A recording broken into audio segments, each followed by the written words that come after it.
The woods have eyes. The empty streets have secrets.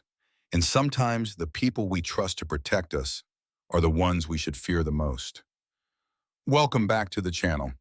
Tonight, I have 5 true, terrifying encounters that will make you think twice before going into the forest alone or opening your door to a stranger.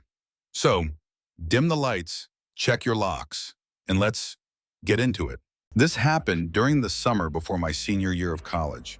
My younger brother had recently celebrated a birthday, and his favorite gift was a pair of high-end night vision goggles. He was obsessed with military gear, but being a kid, he carelessly left them at my apartment. One night, boredom got the best of me. I remembered the goggles sitting on my counter, and I had a bright idea. There was a nature preserve nearby, a dense wooden hiking area that I knew like the back of my hand. I thought it would be fascinating to go out there and see the nocturnal wildlife in their element. Deer, owls, maybe a fox. In retrospect, heading into a dark forest alone, as a young woman, was incredibly stupid. But it was the 90s. I was naive, and I felt safe in my small, rural town. I drove to the preserve, parking in a dimly lit gravel lot. I noticed a sign that said park closes at 10 p.m., but I ignored it. I grabbed the goggles and my keys, armed only with a tiny flashlight. The woods were pitch black. The canopy above blocked out almost all the moonlight. I hiked for about 20 minutes, using just my small flashlight, until I found a fallen log to sit on. I excitedly strapped the goggles to my face and flipped the switch. The effect was instant. The world exploded into shades of bright, grainy green. It was like magic. I could see everything as if it were day. I watched a few chipmunks scurrying through the leaves, and a big owl staring at me from a branch. But after 10 minutes, I still hadn't seen any deer. I decided I needed a better vantage point. I found a massive oak tree with sturdy branches and hoisted myself up. I sat there, hidden high in the leaves, scanning the forest floor. I didn't see any deer.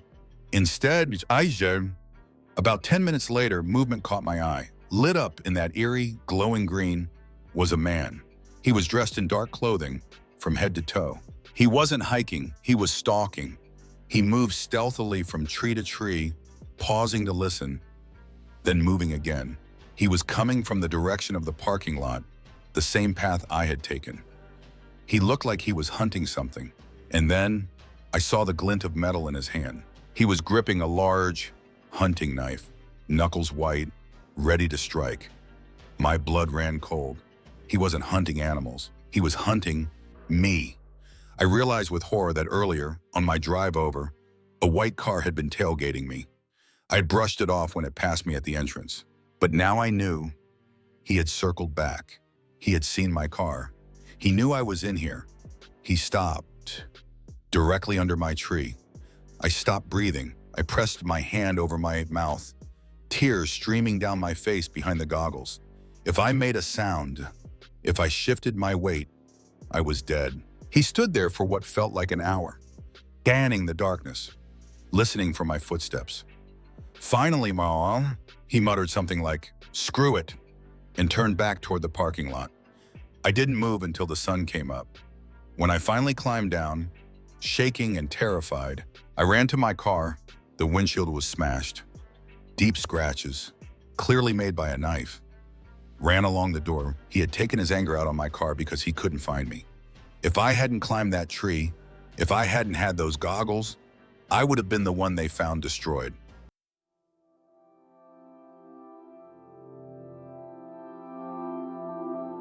The summer of 2012, it was supposed to be easy. I was 17, working my first job at a general store in a camping resort in the mountains of Western Virginia. It was a beautiful, isolated place. We had a regular customer, a man in his late 40s. The locals simply called him Mountain Man. He was huge, about 6'5", 280 pounds, with matted hair and clothes that looked like they hadn't been washed in months. He lived off the grid in a cabin he built himself. At first, he was just strange. He would stare at me while I rang up his items, not saying a word, just breathing. One day, he asked if I made the soap we sold. When I said I helped make it, he nodded slowly and whispered, "I like a woman who can make her own things." Then, the comments got worse. He started talking about my body. He told me I had childbearing hips and that men would kill to have a wife like me. He invited me to his cabin constantly. I always politely declined, but his eyes, they looked at me like I was property, not a person. One night, I was closing the store alone. It was late, around 10 p.m. The parking lot was empty, except for my car. I knew Mountain Man drove an old blue pickup truck. I didn't see it, so I felt safe. I locked the store and walked quickly to my car. I got in, locked the doors, and turned the key. Sputter, click, sputter. The engine wouldn't start. I tried again, nothing. Panic started to rise in my chest, and then, bang! A giant fist slammed against my driver's side window. I screamed. It was him, Mountain Man. He was standing there, grinning, showing his missing teeth. "Need some help?" he shouted through the glass.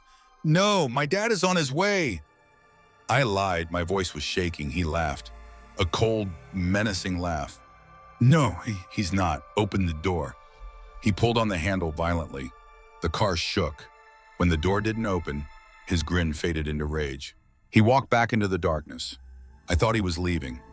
I was frantically dialing 911, sobbing to the dispatcher. Then, he came back. He was holding a crowbar. "Get out!" he screamed. He swung the crowbar. The glass shattered. I dove into the passenger seat, curling into a ball, covering my head, screaming for help. Just as he reached in to grab me, headlights flooded the parking lot. Two men, guests at the resort, jumped out of their truck. One of them had a shotgun. They held him there, face down in the dirt, until the police arrived. Weeks later, my cousin, who is a cop, told me the truth. They searched his cabin. They found a journal. He had been planning this for months. He had sabotaged my car engine earlier that evening while I was working. The journal detailed how he was going to take me to his cabin and keep me there as his wife. He had even prepared a room with a lock on the outside. He is in a state institution now, but I never drive without checking my back seat, and I never, ever stay late anywhere alone.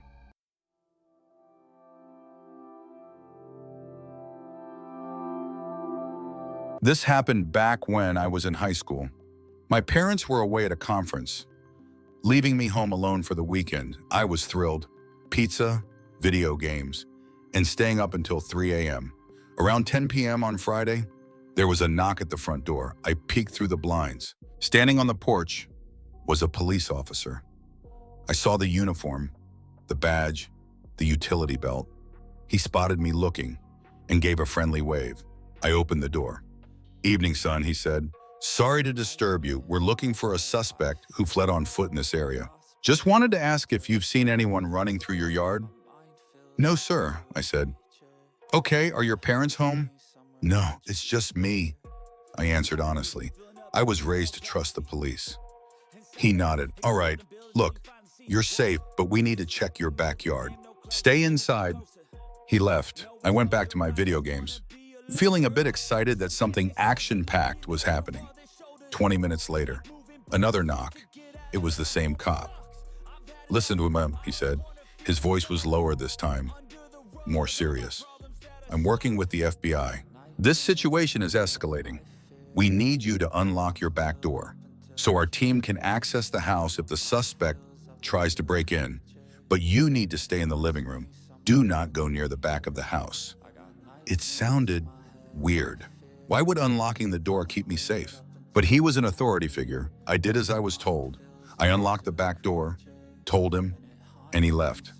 I sat on the couch, but the excitement was gone, replaced by a cold, sinking feeling in my gut. Something about his eyes. They didn't look like a protector's eyes. They looked predatory. Paranoia took over. I grabbed the phone and called the local police station. "Hi, I'm just calling to check on the officer operating in my neighborhood," I asked. There was a pause. The dispatcher's voice changed. "What officer?" "We have no units dispatched to your area tonight." My heart stopped. "There's a man in a uniform. He told me to unlock my back door, I whispered. Lock it. Now. Go lock it right now and hide. Officers are en route. I dropped the phone and sprinted to the back door. I slammed the deadbolt home. Just as the handle turned, someone was on the other side. I heard a curse, and then footsteps running away. When the real police arrived, they were different. Professional. Their uniforms fit better. They searched the area but found no one. They told me the man was likely a fake, using a costume to trick homeowners into letting him in.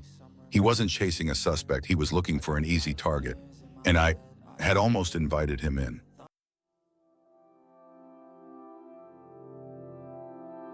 I've been a police officer for 10 years. Most calls are routine. But one night on Cyprian, early in my career, stands out. It was 11 p.m., a noise complaint at a house on the edge of town. This street bordered a massive stretch of wild forest and a golf course. I rolled up to the address. The house was clearly abandoned.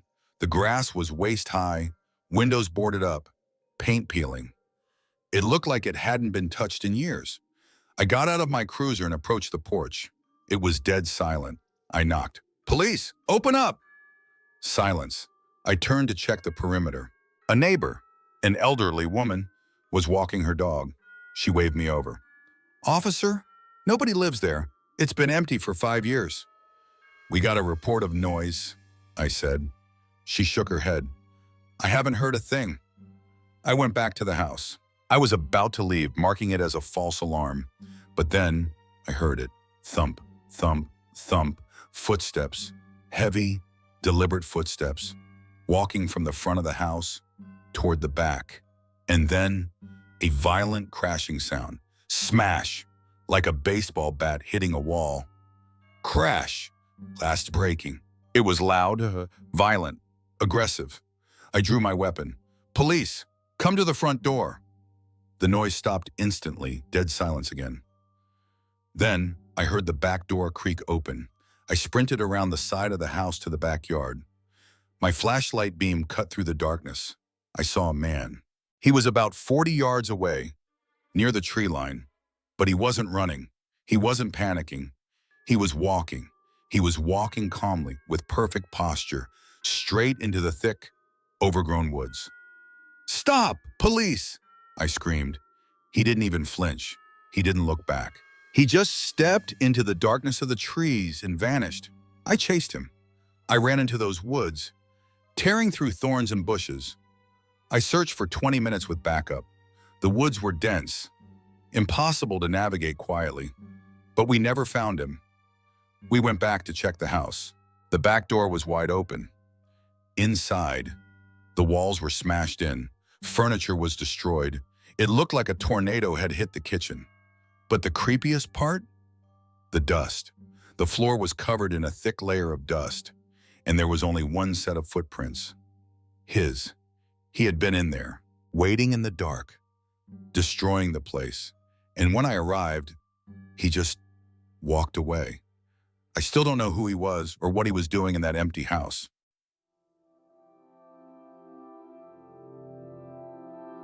I used to work the night shift, which really messed up my sleep schedule. On my nights off, I'd often go for walks at 2 or 3 a.m. to tire myself out. There was a long, paved trail near my apartment complex that cut through a very dense, large section of woods. During the day, it was beautiful. At night, it was a tunnel of darkness. One night, around 2 a.m., I was walking deep into the trail section. No music, just the sound of my shoes on the pavement. Up ahead, to my left, I saw lights, flashing red and blue lights.